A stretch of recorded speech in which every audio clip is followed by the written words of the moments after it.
70세 이순자 씨는 몇 년 전부터 무릎이 아파서 계단을 피해 다니셨어요. 엘리베이터가 없는 곳은 아예 가기 싫어지셨고, 좋아하던 등산은 이미 오래전에 포기하셨어요. 나이가 들면 다 이런 거 아닌가 하고 참고 지내셨는데, 어느 날 무릎이 퉁퉁 부으면서 열감이 느껴졌어요. 병원을 찾으셨더니 퇴행성 관절염이 꽤 진행된 상태였고, 그 위에 염증까지 생긴 거였어요. 조금만 일찍 오셨더라면 훨씬 덜 힘드셨을 텐데 싶었어요. 무릎 통증은 단순히 나이 탓으로만 볼 수 없어요. 많은 분들이 무릎이 아프면 운동을 너무 많이 했나 보다 하거나 그냥 참으면 되겠지 하고 넘기세요. 그러다 몇 달, 어떨 땐 몇 년이 훌쩍 지나 있어요. 하지만 무릎 통증은 언제, 어떤 상황에서 아픈지에 따라 원인이 완전히 달라요. 계단을 내려갈 때 특히 아프거나 아침에 일어날 때 뻣뻣하고 아픈 경우가 있어요.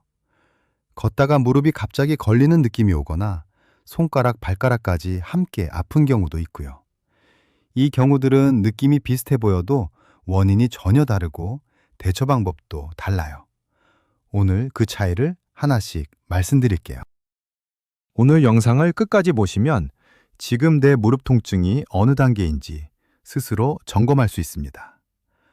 어떤 상황에서 아픈지를 기준으로 원인을 찾아가는 방식이라 들으시면서 바로 확인해 보실 수 있어요. 저는 시니어 전문 건강 코치 이도현입니다. 무릎이 아파서 일상이 좁아지는 분들을 정말 많이 봤어요. 좋아하던 산책을 포기하고 손자들이랑 놀아주지 못하고 외출 자체가 두려워지는 분들이요. 오늘 말씀드리는 내용이 그 일상을 되찾는데 조금이라도 도움이 되었으면 합니다. 오늘 영상은 어떤 상황에서 무릎이 아픈지를 기준으로 단계를 구분하는 방식이에요. 들으시면서 아, 내가 이런 상황에서 아프네 하고 바로 확인해 보실 수 있을 거예요. 가족 중에 무릎이 아프신 분이 계신다면 함께 보시면 더 도움이 돼요. 이런 건강 정보가 도움이 되신다면 좋아요와 구독 눌러주세요. 구독해 두시면 다음 영상도 바로 받아보실 수 있습니다. 첫 번째는 근력 저하와 생활 습관으로 오는 무릎 통증입니다. 무릎은 관절이지만 사실 무릎을 지탱하는 건 주변 근육이에요. 특히 허벅지 앞쪽 근육이 약해지면 무릎이 받는 충격을 제대로 흡수하지 못하면서 통증이 생기기 시작해요. 나이가 들면서 활동량이 줄고 오래 앉아있는 생활이 반복되면 이 근육이 빠르게 약해져요. 첫 번째 단계에서 나타나는 패턴이 있어요. 계단을 오르내릴 때 또는 오래 걷고 난 뒤에 무릎 전체가 뻐근하고 무거운 느낌이 들어요. 쉬고 나면 어느 정도 괜찮아지는 편이에요. 특정 부위가 콕콕 찌르는 통증보다는 전반적으로 무릎이 피곤한 느낌에 가까워요. 양쪽 무릎이 비슷하게 불편한 경우가 많아요. 이런 분들이 있었어요. 산책을 30분 이상 하면 무릎이 뻐근해서 쉬어야 한다는 분들이 있어요. 오래 앉아있다 일어서면 무릎이 무겁고 뻑뻑한 느낌이 들거나 계단을 오르내리고 나면 그날 저녁에 무릎이 피곤하다는 경우도 많고요. 이런 경우는 대부분 근력 저하와 연결돼 있어요. 허벅지 근육 강화가 핵심입니다. 앉아서 다리 들기 운동이 효과적이에요. 의자에 앉아서 한쪽 다리를 천천히 들어 올려 10초 버티다가 내리는 동작을 반복해 보세요. 무릎에 부담 없이 허벅지 근육을 강화할 수 있어요. 수영이나 수중 걷기도 좋아요. 물속에서는 체중 부담이 줄어들어 무릎에 무리 없이 근육을 키울 수 있거든요. 체중 관리도 중요해요. 체중이 1kg 늘어나면 무릎에 가해지는 부담을 1이라고 봤을 때 그 부담이 3에서 많게는 4 정도까지 커질 수 있습니다. 조금씩이라도 체중을 줄이는 게 무릎 건강에 직접적인 도움이 돼요. 반대로 체중이 조금만 줄어도 무릎 통증이 눈에 띄게 줄어드는 경우가 많아요. 식단 조절과 가벼운 유산소 운동을 병행해 보세요. 이걸 방치하면 무릎 주변 근육이 계속 약해지면서 관절이 더 많은 부담을 받게 되고 그게 쌓이면 다음 단계인 연골마모로 이어질 수 있어요. 신발도 확인해 보세요. 쿠션이 너무 다른 신발이나 발을 제대로 지지해주지 못하는 신발은 무릎의 충격을 그대로 전달해요. 무릎이 자주 아프다면 깔창이나 무릎 보호대를 사용하는 것도 일시적으로 도움이 돼요. 계단을 이용할 때는 내려갈 때 특히 조심하세요. 계단을 내려갈 때가 올라갈 때보다 무릎에 훨씬 큰 부담을 줘요. 한 손으로 난간을 잡는 습관을 들이시면 무릎 부담을 줄일 수 있어요. 두 번째는 연골마모와 퇴행성 관절염으로 오는 무릎 통증입니다. 무릎 관절 안에는 뼈와 뼈 사이에 연골이 있어요. 이 연골이 충격을 흡수하고 뼈가 부드럽게 움직이도록 도와주는데 나이가 들면서 연골이 서서히 닳기 시작해요. 이게 퇴행성 관절염이에요. 두 번째 단계를 구분하는 가장 중요한 신호가 있어요. 아침에 일어났을 때 또는 오래 앉아 있다가 일어설 때 무릎이 뻣뻣하고 아파요. 그런데 조금 움직이고 나면 나아지는 경우가 많아요. 이게 앞단계 근력 저하와 다른 점이에요.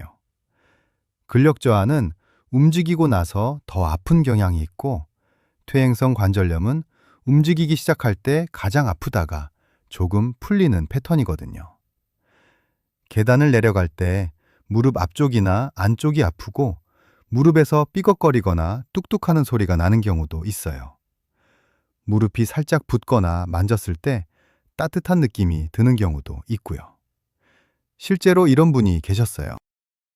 68세 박영순 씨는 아침마다 자리에서 일어날 때 무릎이 많이 뻣뻣하고 아파서 처음 몇 걸음이 너무 힘드셨어요. 조금 걷다 보면 나아지니까 그냥 참고 지내셨는데 점점 아침뿐 아니라 계단에서도 오래 앉아있다 일어설 때도 통증이 왔어요. 처음 뵀을 때 무릎 소리가 많이 나고 계단 내려가기를 특히 힘들어 하셨어요. 검사 결과 퇴행성 관절염 초중기 단계였어요. 제가 말씀드렸어요.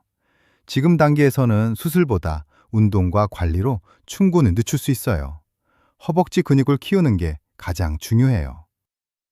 꾸준히 수중 운동을 하시고 체중도 조금 줄이셨더니 6개월 후에는 아침 뻣뻣함이 많이 줄었다고 하셨어요. 퇴행성 관절염은 완치가 어렵지만 진행을 늦추고 통증을 줄이는 건 충분히 가능해요. 일찍 발견할수록 선택지가 많아지고 관리가 쉬워집니다. 엑스레이 한 장으로 연골 상태를 확인할 수 있으니 아침 뻣뻣함이 반복된다면 정형외과를 찾아보세요. 무릎에 히알루론산 주사나 스테로이드 주사를 맞는 치료도 있어요. 연골 사이의 윤활작용을 도와주거나 염증을 줄여주는 방법인데 증상 완화에 도움이 될 수 있어요. 담당 선생님과 상의해서 본인에게 맞는 치료 방향을 찾아보세요. 퇴행성 관절염은 한쪽 무릎에 더 심하게 오는 경우가 많아요. 한쪽 다리에 체중을 더 싣는 습관이나 한쪽 무릎을 더 많이 사용하는 자세가 원인이 되기도 해요. 걸을 때 양쪽 무릎에 고르게 체중을 싣는 자세를 의식적으로 연습해 보시는 것도 도움이 돼요. 세 번째는 반월판 연골 손상과 인대 문제로 오는 무릎 통증입니다. 무릎 안에는 반월판이라는 쿠션 역할을 하는 조직이 있어요. 이 반월판이 손상되거나 무릎 주변 인대가 늘어나면 아주 특징적인 증상이 나타나요. 앞에 두 단계와 구분되는 결정적인 차이가 있어요. 걷다가 갑자기 무릎이 걸리거나 잠기는 느낌이 들어요. 순간적으로 무릎이 고정되면서 움직이지 않는 느낌이 오는 거예요. 또는 무릎이 갑자기 빠질 것 같은 불안한 느낌이 오기도 해요. 특정 방향으로 무릎을 돌리거나 비틀 때 유독 심하게 아프고 무릎 안쪽이나 바깥쪽 특정 부위를 누르면 콕 찌르는 통증이 있어요. 이게 퇴행성 관절염이나 근력 저하와 다른 점이에요. 퇴행성은 전반적으로 뻣뻣하고 아픈 반면 반월판 손상은 특정 동작에서 갑자기 오는 날카로운 통증과 잠기는 느낌이 특징이거든요. 이런 경우를 봤어요. 계단을 내려오다가 갑자기 무릎이 확 빠지는 느낌이 들어서 하마터면 넘어질 뻔했다는 분들이 있어요. 앉았다 일어설 때 무릎 안쪽에서 뭔가 걸리는 느낌이 반복되거나 쪼그려 앉는 동작을 하면 무릎 안쪽이 유독 심하게 아프다는 경우도 있고요. 이런 패턴이라면 반월판 손상을 의심해 볼 수 있어요. 반월판 손상은 MRI 검사로 정확하게 확인할 수 있어요. 손상 정도에 따라 물리치료나 주사치료로 관리하는 경우도 있고, 심한 경우 수술이 필요할 수도 있어요. 무릎이 잠기거나 빠질 것 같은 느낌이 반복된다면 정형외과를 찾아보세요. 인대 손상은 무릎 바깥쪽이나 안쪽을 눌렀을 때 콕 찌르는 통증이 있고, 무릎이 옆으로 흔들리는 불안정한 느낌이 오는 경우가 많아요. 계단을 내려오거나 방향을 바꿀 때 갑자기 힘이 빠지는 느낌도 인대 문제의 신호일 수 있어요. 반월판 손상이나 인대 문제는 방치하면 연골 손상으로 이어질 수 있어요. 손상된 반월판이 연골을 계속 자극하면 퇴행성 관절염이 더 빠르게 진행될 수 있거든요. 그래서 무릎이 잠기거나 빠질 것 같은 느낌이 반복된다면 빨리 확인하시는 게 중요해요. 물리치료를 꾸준히 받으면 수술 없이도 회복되는 경우가 많아요. 초기에 발견할수록 더 가벼운 방법으로 해결할 수 있어요. 네 번째는 류마티스 관절염과 통풍으로 오는 무릎 통증입니다. 이 단계는 앞의 단계들과 결정적으로 달라요. 퇴행성 관절염은 연골이 닳아서 오는 거지만, 류마티스 관절염은 면역 시스템이 잘못 작동해서 관절을 공격하는 병이에요. 원인도 다르고 치료 방법도 완전히 달라요. 류마티스 관절염을 구분하는 핵심 신호가 있어요. 아침에 일어났을 때 무릎뿐 아니라 손가락, 손목, 발가락까지 여러 관절이 함께 뻣뻣하고 아파요. 퇴행성은 주로 무릎 한 곳이 중심이지만, 류마티스는 여러 관절이 동시에 오는 경우가 많아요. 아침 뻣뻣함이 1시간 이상 지속되는 것도 특징이에요. 퇴행성은 조금 움직이면 풀리지만, 류마티스는 1시간 이상 뻣뻣함이 이어지는 경우가 많거든요. 관절이 붓고 따뜻한 느낌이 오면서 피로감이 심하거나 미열이 동반되기도 해요. 통풍도 무릎에 올 수 있어요. 다리쥐 영상에서 말씀드린 것처럼 혈액 속 요산이 쌓여서 관절에 염증이 생기는 병이에요. 통풍이 무릎에 오면 갑자기 무릎이 심하게 붓고 빨개지면서 극심한 통증이 와요. 바람만 스쳐도 아플 만큼 심한 게 특징이에요.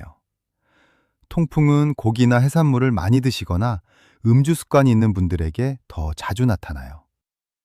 혈액 검사로 요산 수치를 확인할 수 있어요.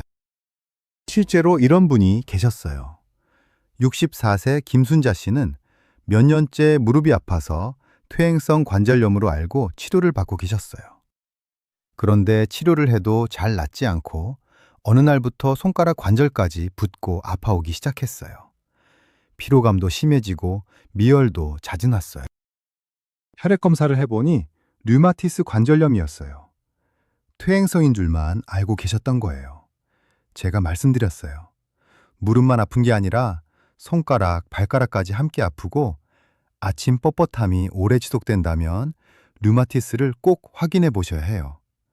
퇴행성이랑 치료가 완전히 달라서 빨리 잡는 게 중요하거든요. 류마티스 전문 치료를 시작하고 나서야 증상이 안정되기 시작하셨어요.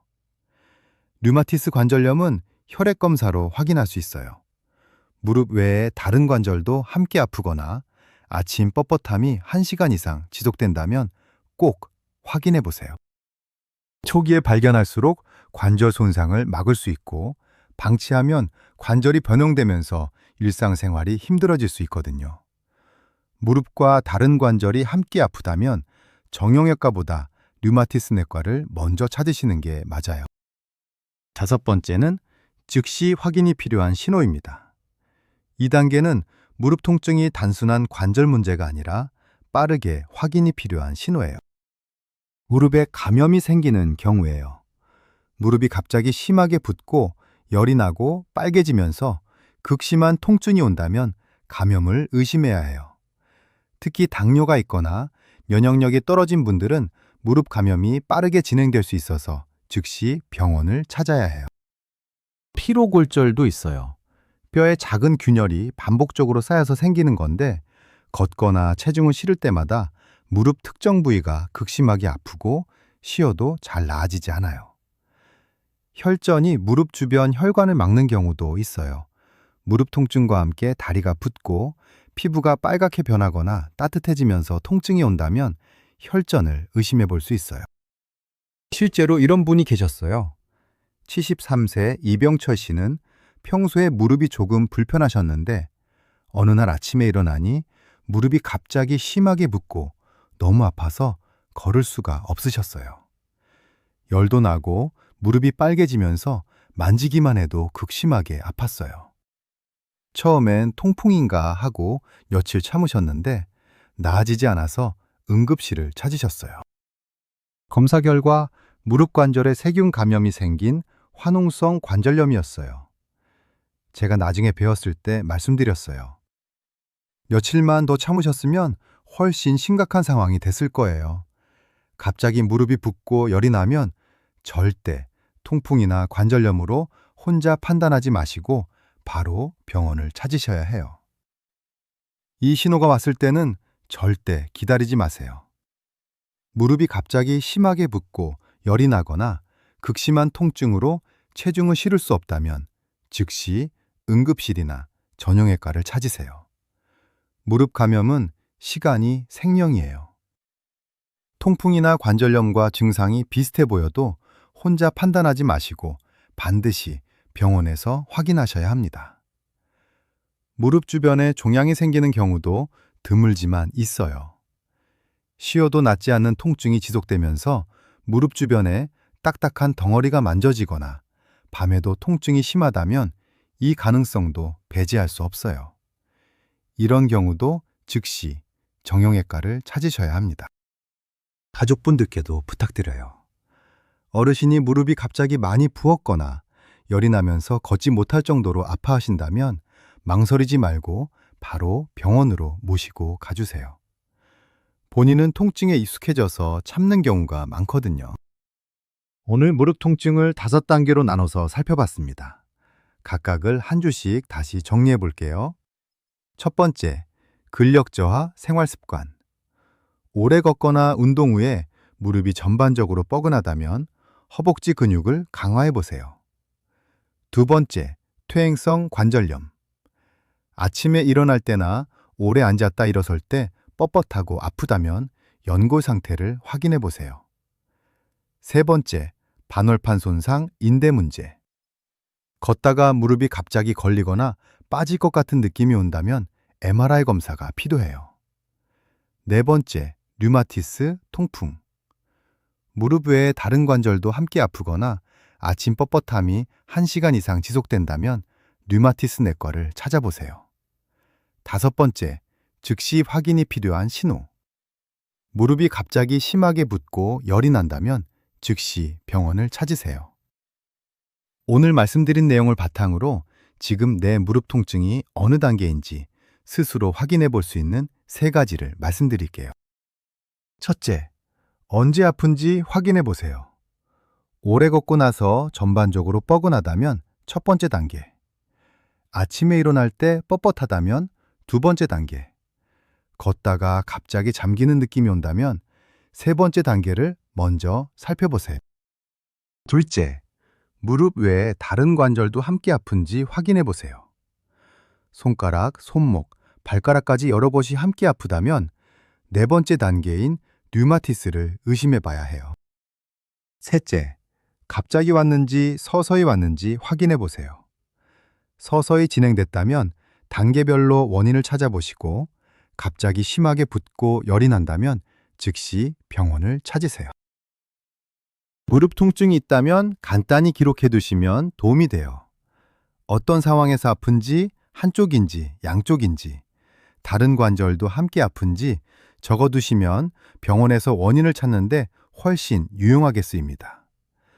무릎이 아프면 움직이기 싫어지고 움직이지 않으면 근육이 더 약해지고 그러면 무릎이 더 아파지는 악순환이 반복돼요. 그 고리를 끊는 첫 번째 단계가 원인을 아는 거예요. 오늘 말씀드린 기준으로 내 무릎 통증이 어느 단계인지 한번 점검해 보세요.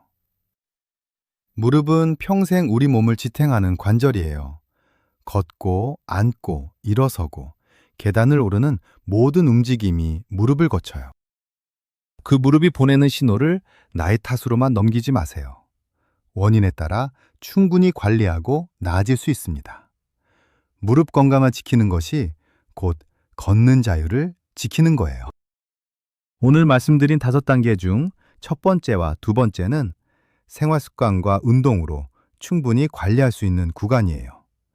세 번째는 정확한 진단으로 치료 방향을 잡아야 하고, 네 번째는 병원에서 진료를 받고 치료가 필요한 단계입니다. 다섯 번째는 절대 기다리면 안 됩니다. 내 무릎이 어느 단계인지 아는 것, 그게 오늘의 시작이에요. 관절은 조용히 달아가고 염증은 천천히 번지고 몸은 반드시 먼저 신호를 보냅니다. 그 신호를 알아채는 사람이 지킬 수 있습니다. 오늘 말씀드린 내용이 도움이 됐다면 주변에 무릎이 아프신 분께 이 영상을 공유해 주세요. 많은 분들이 원인을 모르고 그냥 참고 계시거든요. 이 영상이 도움이 되셨다면 구독과 좋아요는 영상 제작에 큰 힘이 됩니다. 끝까지 시청해 주셔서 감사합니다. 건강한 하루 되세요.